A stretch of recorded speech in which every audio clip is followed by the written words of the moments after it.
Want your tuna salad to turn some heads? Martha Stewart has a super surprising recipe. Here's the unexpected ingredient she adds to her tuna salad. If you like to keep your pantry well stocked, there's a good chance that you've got a can or two of tuna sitting on the shelf. Wondering what exactly to do with that tuna before it goes bad? Jazz things up with an ingredient swap that will upgrade your canned tuna, or stick to the classics and whip up an easy tuna salad sandwich for lunch. What the deuce are you staring at? It's tuna fish. And nothing else. But if you're tired of your usual tuna salad, you can also put a twist on this tried-and-true recipe. Martha Stewart has a recipe for a tuna salad sandwich, and while it uses the usual ingredients like tuna, mayo, and celery, there are a couple of extra items that might surprise you. Stewart's recipe for tuna salad includes 1 chopped apple and some freshly chopped basil leaves. It's typical to find apples in a chicken salad recipe, so we're willing to give it a shot with tuna salad along with some basil. While these ingredients may surprise you, the end result may be delicious. Have you had tuna fish salad with apple? No. No?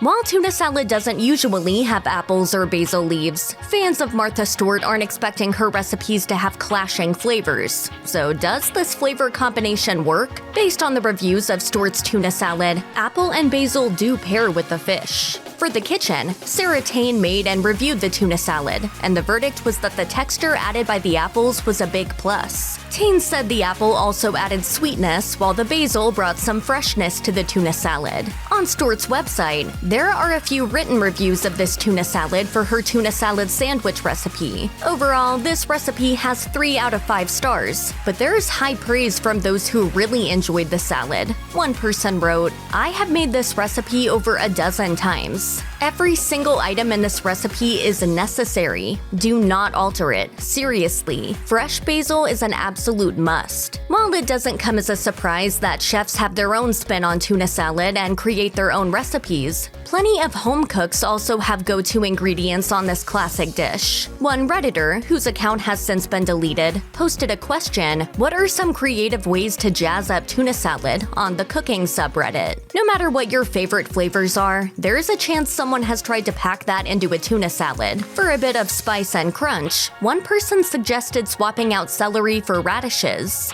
Other ingredients included hot sauce, capers, and sauerkraut. Out of tuna and still looking for a way to beef up your dish? A commenter recommended, "I love adding imitation crab, shredded to a similar texture to the tuna, to my tuna salad mix." For people who enjoy shellfish, this might be the perfect tuna salad for you. If none of these tuna salad recipes sound appealing, you might still be at a loss for what to do with those cans of tuna sitting in the back of the cabinet. Another simple and common recipe for canned tuna is tuna casserole. Martha Stewart even has a recipe for tuna casserole on her website with a few extra ingredients to make it Mediterranean style. Besides the usual ingredients, Stewart adds artichokes and red peppers to her dish. The recipe also suggests using tuna that is in olive oil. For tuna salad, we also think it's important to use tuna that's packed in oil because it'll add more moisture to the salad. Tuna packed in water can lead to a dry tuna salad. Stewart also offers tuna and farfalle puttanesca recipe that includes plenty of other flavors, including herbs, tomatoes, and olives. Before you dig into all these recipes, double check your cans of tuna. Make sure they haven't been in the kitchen for too long. You should consider how long canned tuna actually lasts and if you've been storing canned tuna correctly, both before and after opening up a tin.